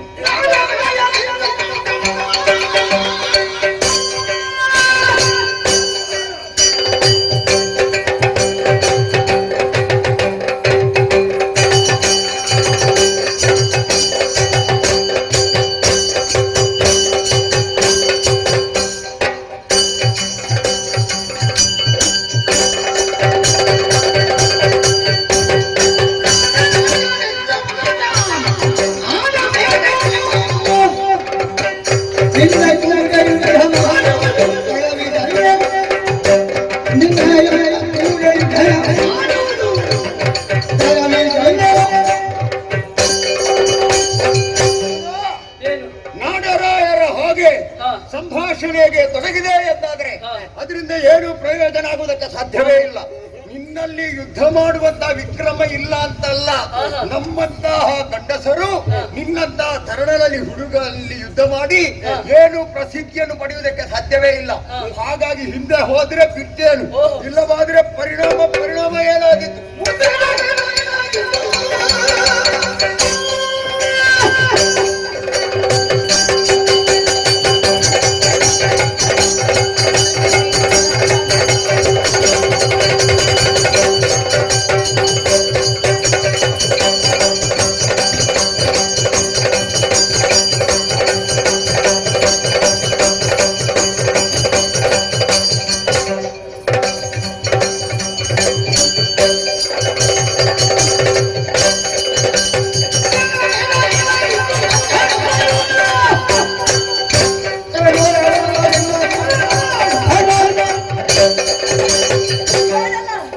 ಸಣ್ಣ ಮಗುವೆಂದು ತಾತ್ಸಾರ ಮಾಡಿದ್ಯಾ? ನಾನು ಹೆಚ್ಚು ಸ್ವರ ಏರಿಸಲಿಲ್ಲ, ಯಾಕೆ ನೀನು ಹುಡುಗನಲ್ವಾ? ಹುಡುಗ, ಹಾ. ನಾನು ಕೂಡ ಯೋಗ್ಯವಾದಂತ ಗುರುಗಳ ಬಳಿ ವಿದ್ಯೆಯನ್ನು ಕಲಿತಿದ್ದೇನೆ. ಹಾ. ನನ್ನ ವಿದ್ಯೆಯ ಪ್ರಭಾವ ಏನೆಂಬುದನ್ನು ತೋರಿಸುತ್ತೇನೆ. ಬಾ, ಹೌದಾ? ಬಾ.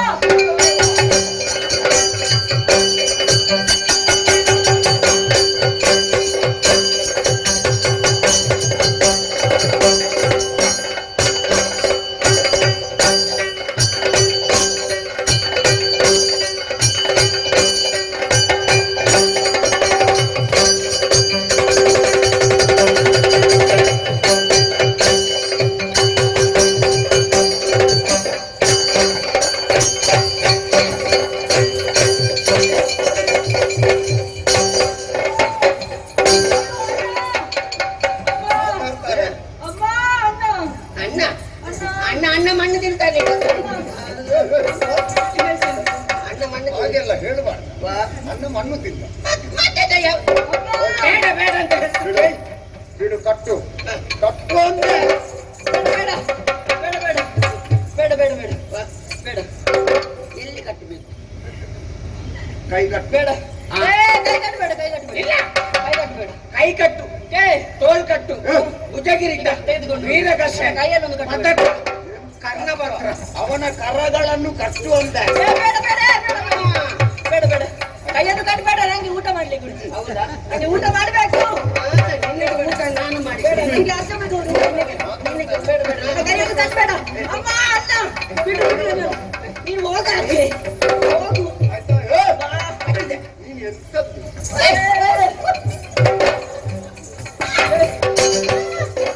ದೂರ ಕಳಿಸು. ಇವತ್ತು ಸ್ನಾನ ಮಾಡುದಿಲ್ಲ ವಾಸನೆ. ನಾನು ಮಾಡಲಿಲ್ಲ. ಇದ್ಗೋ. ಇದ್ಗೋ. ಬೇಡ, ನನ್ನನ್ನು ಬಿಡಿ ಪುಣ್ಯಾತ್ಮ. ನೀನು ಕುತುಕ, ನೀನು ಕುತುಕ. ನನ್ನನ್ನು ಬಿಡಿ, ನನ್ನನ್ನು ಬಿಡಿ. ನಾನು ಅಮ್ಮನಲ್ಲಿ ಹೇಳ್ತೇನೆ. ನಿನ್ನ ಅಮ್ಮ ನೀನು ಎಂತದ್ದು ರಥ ಎಳೆಯುವುದ? ರಥೋತ್ಸವ ಉಂಟು. ಎಡೆಯಲ್ಲಿ ನನ್ನ ಕೈ ಸಿಕ್ಕಿ ಹಾಕೊಂಡದ್ದು ಗೊತ್ತೇ ಆಗಲಿಲ್ಲ. ಇಷ್ಟುಗಳೇ ಗೊತ್ತಾಗ್ತಿಲ್ಲ. ಮತ್ತೆ ನೀವು ಹಾಗೆ ಕಟ್ಟಿದ್ದು ಕಾಲು ನನ್ನನ್ನು ಬಿಡು ಕಟ್ಟು. ಪುಣ್ಯಾತ್ಮ. ಇಲ್ಲ, ನಾನು ಹೋಗ್ತೇನೆ. ನಾಳೆ ಬರ್ತೇನೆ. ನಾಳೆ ಬರ್ತೇನೆ. ಇವತ್ತು ಬಿಡಿ ನಾನು. ಪುನಃ ನಾಳೆ ಕೂಡ ಇದೇ ಪ್ರಸಂಗ ಉಂಟು ನಿನಗೆ. ಇವತ್ತು ಈಗ ಏನು ಕೂಡುದಿಲ್ಲ, ಪುನಃ ನಾಳೆ ಕಾಲನ್ನು ಕಟ್ಟಬೇಡ. ನಡೆಯಲಿಕ್ಕೆ ಬೇಕು. ಏ, ನನಗೆ ನೃತ್ಯ ಮಾಡಲಿಕ್ಕೆ ಆಗುದಿಲ್ಲ. ಕಾಲನ್ನೊಂದು ಕಟ್ಟಬೇಡ. ಇವತ್ತಿನದ್ದೇ ಮುಂದೆ. ಇವತ್ತಿನ ನೃತ್ಯ ಸಾಕುಲಿಂದ ಆಯ್ತು. ನಂಗೆ ನೃತ್ಯ ಮಾಡಬೇಕು. ಕಾಲನ್ನೊಂದು ಕಟ್ಟಬೇಡ. ಕಟ್ಟು. ಏ, ಕಟ್ಟಬೇಡ. ಎರಡು ಕಾಲಿಗೆ ಕಟ್ಟಬೇಡ. ಒಂದು ಕಾಲಿಗೆ ಕಟ್ಟಬೇಕಿದೆ. ಬಿಗಿ ನಿನಗೆ ಕೂಡಿದಷ್ಟು ಬೇಡ ಬೇಡ ಬಿಗಿ ಬೇಡ ಅಂತ. ಪುಣ್ಯಾತ್ಮ. ಏನು? ನನಗೆ ಇವನನ್ನು ನೋಡುವಾಗ ಕನಿಕರ ಉಂಟಂತ. ಹೌದಾ? ನೋಡು, ಒಳ್ಳೆ ಇವರಿಗೆ ಬಾರದಂತಹ ಒಂದು ಕನಿಕರ. ಇವನನ್ನು ನೋಡ ಪ್ರಪಂಚದ ಅದ್ಭುತಗಳಲ್ಲಿ ಇದು ಒಂದು. ಹೌದ್ರೆ ಇವನನ್ನು ನನ್ನ ಮನೆಗೆ ಕರ್ಕೊಂಡು ಹೋಗ್ತೀನಿ. ಯಾಕೆ? ನನಗೆ ಇಬ್ಬರು ಹೆಣ್ಣು ಮಕ್ಕಳಿದ್ದಾರೆ. ಹಾ.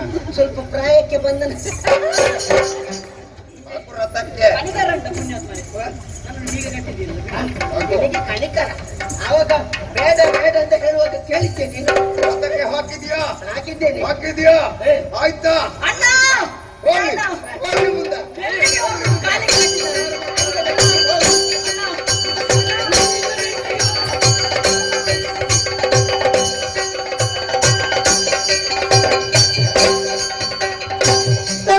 ಕೈ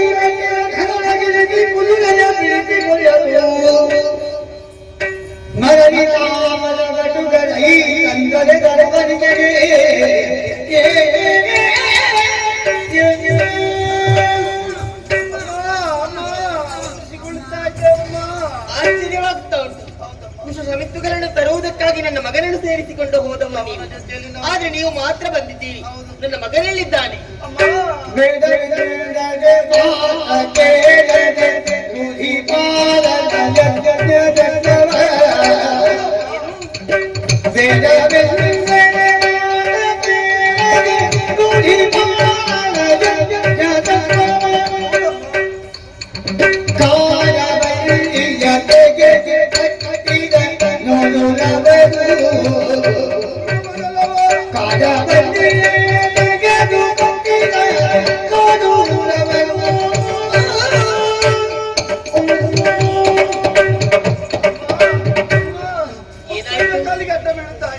ಏನಾಯ್ತು ನಿಮಗೆ? ಜೊತೆಗೆ ಹೋದವರು ನೀವು. ಯಾವತ್ತು ಜೊತೆಯಲ್ಲೇ ಇರುವವರಮ್ಮ. ಹೌದಪ್ಪ. ಹೋಗುವಂತಹ ವೇಳೆಯಲ್ಲಿ ಉದ್ಯಾನವನ ಎಲ್ಲ ಅಸ್ತವ್ಯಸ್ತವಾಗಿತ್ತು. ಉದ್ಯಾನವನ ಅಸ್ತವ್ಯಸ್ತವಾಗಿದೆ ಎಲ್ಲ. ಯಾಕೆ ಹಾಗೆ? ಹೂದೋಟವೆಲ್ಲ ಹಾಳಾಗಿ ಹೋಗಿದೆ ಅಮ್ಮ. ಮುಂದೆ ಇದನ್ನು ಕಂಡಂತಹ ನವಕುಮಾರ ನೇರವಾಗಿ ಹುಡುಕ್ತಾ ಮುಂದೆ ಹೋದ. ಯಾರು ಹಾಳು ಮಾಡಿದ್ರು ಹೋದಂತ ವಿಚಾರಿಸುವುದಕ್ಕಾಗಿ. ಹೌದು. ಅಲ್ಲಿ ಹೋಗುವಾಗ ಯಾರು ಇರ್ಲಿಲ್ಲಮ್ಮ. ಯಾರಿರ್ಲಿಲ್ಲ? ಒಂದು ಅಶ್ವ ಇತ್ತಮ್ಮ. ಅಶ್ವ ಚಿನ್ನದಿಂದ ಶೃಂಗಾರ ಮಾಡಿ ಇತ್ತು ಅಮ್ಮ. ಅಷ್ಟು ಮಾತ್ರವಲ್ಲ, ಹಣೆಗೆ ಒಂದು ಲಿಖಿತ ಇತ್ತು ತಾಯಿ. ಅಶ್ವದಲ್ಲಿ ಲಿಖಿತವಿತ್ತು. ಹೌದು. ಇದನ್ನು ಕಂಡಂತಹ ನಮ್ಮ ನವಕುಮಾರ ಹೋಗಿ ಆ ಲಿಖಿತವನ್ನು ತೆಗೆದು ತಂದಮ್ಮ. ತಂದು ವಾಚಿಸಿದ. ವಾಚಿಸಿ ಅಮ್ಮ ಆ ಕುದುರೆಯನ್ನು ಕಟ್ಲಿಕ್ಕೆ ಹೊರಟಮ್ಮ. ಮುಂದೆ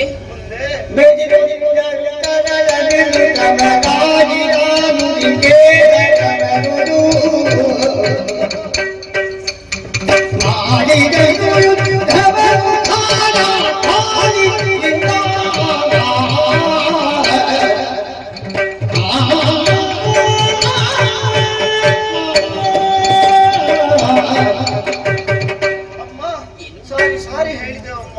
ಬೇಡ, ಕಟ್ಟುವುದು ಬೇಡ. ಅಲ್ಲಿ ತಂದ ಕಾಡ ಬಳ್ಳಿಯನ್ನು ತೆಗೆದು ಕಟ್ಟಿದಮ್ಮ. ಆದ್ರೆ ಅಷ್ಟೊತ್ತಿಗೆ ಆಗುವಾಗಮ್ಮ ಆ ಕುದುರೆ ಬೆಂಗಾವಲಿಗೆ ಬಂದಂತಹ ಯಾರು ನಾಡಿನ ಅರಸ ಬಂದು ಇವರಲ್ಲಿ ಹೋರಾಟ ಮಾಡಿದ, ಯುದ್ಧವನ್ನು ಮಾಡಿದ.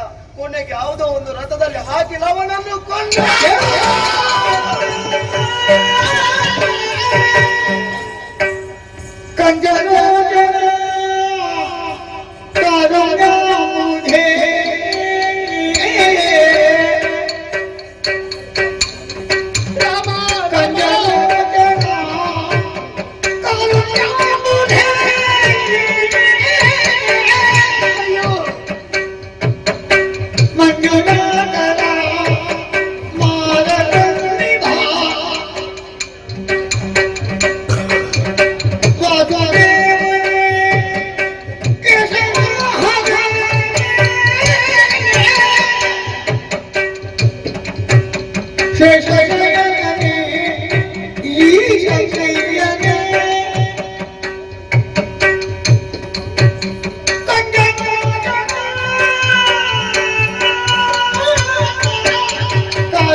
ನಾನೆಂತಹ ಮಾತುಗಳನ್ನು ಕೇಳುತ್ತಾ ಇದ್ದೇನೆ. ಈ ಮಾತುಗಳನ್ನು ಕೇಳುವುದಕ್ಕಿಂತ ನನ್ನ ಕಿವಿಗಳ ಶ್ರವಣ ಶಕ್ತಿಯೇ ಇಲ್ಲದಾಗಿ ಹೋಗ್ತಿದ್ರೆ ಎಷ್ಟೋ ಸಾಗುತ್ತಾ ಇತ್ತು. ಕಾದ ಸೀಸವನ್ನು ತನ್ನ ಕಿವಿಗೆ ರಚಿದಂತ ಅನುಭವ ನನ್ನ ಪಾಲಿಗಾಗುತ್ತಾ ಇದೆ. ಯಾಕಿದೆ ಭಗವಂತ ತನ್ನ ಜೀವನದಲ್ಲಿ ಮತ್ತೆ ಮತ್ತೆ ಮತ್ತೆ ಮತ್ತೆ ಇಂತಹ ಪರೀಕ್ಷೆಯನ್ನೇ ತಂದೊಡ್ಡುತ್ತಾ ಇದ್ದೀಯ? ಸಂತೋಷ ಎಂಬುದು ಈ ಸೀತೆಯ ಜೀವನದಲ್ಲಿ ಇಲ್ಲವೇ? ವಿಕಟ ವಿರೋಧಿಯಾದಂತಹ ವಿಧಿಯು ಈ ರೀತಿ ಮಾಡಿರಬಹುದೇ? ತಾಯಿ ಮಕ್ಕಳ ಸಂತೋಷವನ್ನು ಕಂಡು ತಾಯಿ ಮಕ್ಕಳನ್ನು ಬೇರ್ಪಡಿಸುವುದಕ್ಕಾಗಿ ಈ ರೀತಿ ಮಾಡಿದನೆ. ಮತ್ತಿನ್ನೇನು ಹೇಳಿ ನಾನೇನು ಸಾಮಾನ್ಯದ ಬೆಳೆ? ಭೂಸಂಜಾತಿಯಾದಂತಹ ನಾನು ಜನಕರಾಜನಿಗೆ ಸಾಕು ಮಗಳಾಗಿ ಬೆಳೆದೆ. ಧರೆಯ ದಾರಿದ್ರ್ಯವನ್ನು ದೂರ ಮಾಡಿ ಧರಣಿ ಪಾಲಕರನ್ನು ರಕ್ಷಿಸುವಂತಹ ದಶರಥ ಮಹಾರಾಜರ ಮಗನಾದಂತಹ ಪ್ರಭು ಶ್ರೀರಾಮಚಂದ್ರನ ಕೈಯನ್ನು ಹಿಡಿದೆ. ಅಯೋಧ್ಯೆಯ ಅರಮನೆಯನ್ನು ಬೆಳಗುವಂತಹ ಸೊಸೆಯಾಗಿ ಬರುವಂತಹ ಹೊತ್ತಿಗೆ ಸಂತೋಷದ ಕನಸುಗಳನ್ನು ಕಟ್ಟಿಕೊಂಡೆ.